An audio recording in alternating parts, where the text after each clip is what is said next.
નમસ્કાર દોસ્તો, સ્વાગત છે આપ સર્વનું તમારી પોતાની YouTube channel ocean coaching classes પર। મિત્રો, ધોરણ 10ની જે એકમ કસોટી છે તે ડિસેમ્બર 2025માં એટલે કે 22 ડિસેમ્બર 2025થી શરૂ થવા જઈ રહી છે। તો આપણી આ ચેનલ ઉપર ડિસેમ્બર 2025ની આ જે એકમ કસોટી છે તેના મોસ્ટ આઈએમપી પ્રશ્નપત્રો જે છે, મોડલ પ્રશ્નપત્ર, તેના વિડીયો અને પીડીએફ મુકાઈ ચૂક્યા છે। હજુ પણ તમે જો આ એકમ કસોટી, આ પ્રશ્ન બેંક જે છે તેની આ પ્રશ્નપત્ર અને તેના સોલ્યુશનના વિડીયો નથી જોયો તો અવશ્ય જોઈ લેજો। પરીક્ષાની તૈયારી માટે તમને ખૂબ જ ઉપયોગી થશે। કુલ 25 ગુણનું પ્રશ્નપત્ર છે। ધોરણ 10 વિષય સંસ્કૃત, એકમ કસોટી, ડિસેમ્બર 2025, વિભાગ એ। પ્રશ્ન નંબર 1, નીચે આપેલા ગદ્યખંડનો ગુજરાતી ભાષામાં અનુવાદ કરો, જેના કુલ 2 માર્ક્સ છે।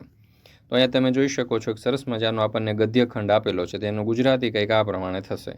આ બધામાં વળી દરેક પદાર્થો જુદા જુદા હોય છે, જેમ કે સોનું લોખંડ કરતાં જુદું હોય છે, અને વળી દરેક સોનાનો ટુકડો પરસ્પર આકારથી અને પરસ્પર જુદો જુદો હોય છે।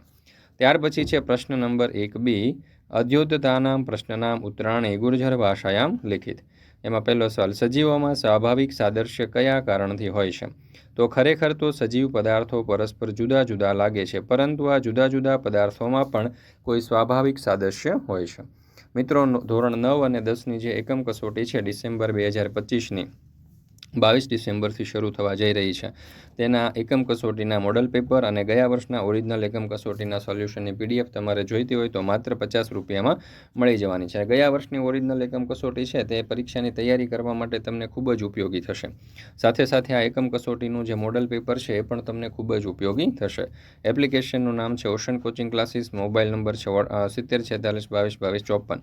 આ નંબર ઉપર કોન્ટેક્ટ કરી, સંપર્ક કરી અને તમે પીડીએફ મેળવી શકો છો। ત્યાર પછી છે પ્રશ્ન નંબર 1c, નીચે આપેલા વિષય ઉપર ટૂંક નોંધ લખો।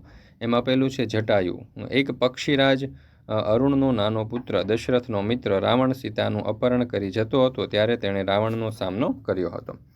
ત્યાર પછી છે વિભાગ બી, નીચે આપેલા પદ્યખંડનો ગુજરાતી ભાષામાં અનુવાદ કરો, જેના કુલ 2 માર્ક્સ છે। તો અહીંયા તમે જોઈ શકો છો કે આપણને સરસ મજાનો પદ્યખંડ આપેલો છે, તેનું ભાષાંતર કંઈક આ પ્રમાણે થશે। તે ભાંગેલા ધનુષ્યવાળો, રથ વિહોણો થયેલો, હણાયેલો, ઘોડાવાળો, હણાયેલો, સારથીવાળો રાવણ સીતાને હાથથી લઈને ભૂમિ ઉપર પડ્યો। પક્ષીઓના રાજા શત્રુનું દમન કરનાર જટાયુએ ત્યારે તે રાવણ પર ચાંચ વડે હુમલો કરી અને એના 10 ડાબા બાહુઓને ઉખાડી નાખ્યા। ત્યાર પછી છે પ્રશ્ન નંબર 2b, શ્લોક પૂર્તિ કરો। એમાં છે વિદ્યાર્થી લય અને બભક્ષ પતગૌતમઃ।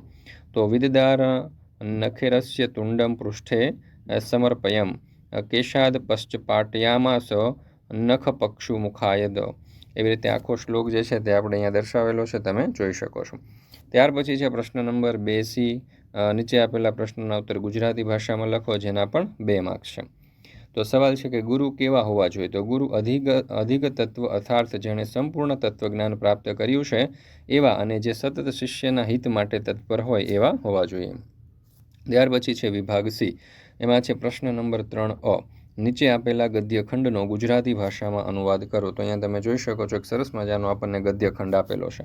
હવે આ ગદ્યખંડનું ગુજરાતી આ પ્રમાણે થશે। ચાણક્ય, હે શેઠ, ચંદ્રગુપ્તના રાજ્યમાં છળને સ્થાન નથી, તો રાક્ષસના પરિવારને સોંપી દો અને આપ દોષ રહિત થઈ જાઓ।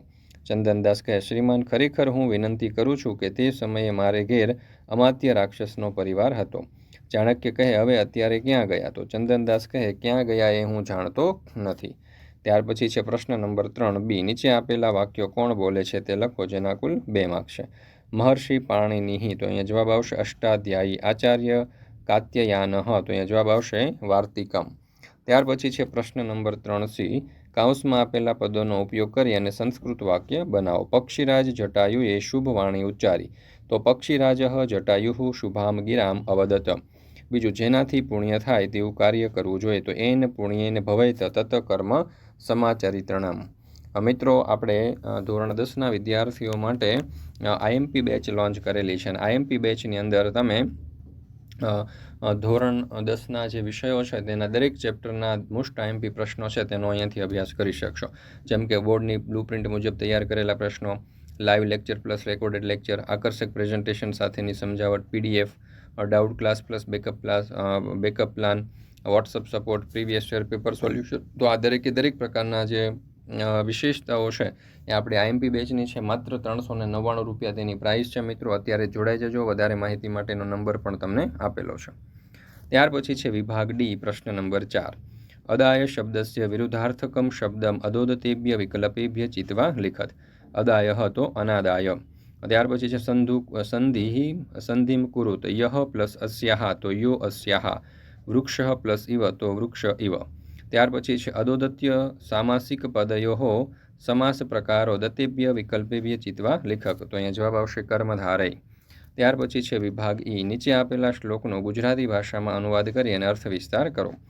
તો અહીંયા તમે જોઈ શકો છો કે આપણને શ્લોક આપેલો છે એનો અનુવાદ આ પ્રમાણે થશે.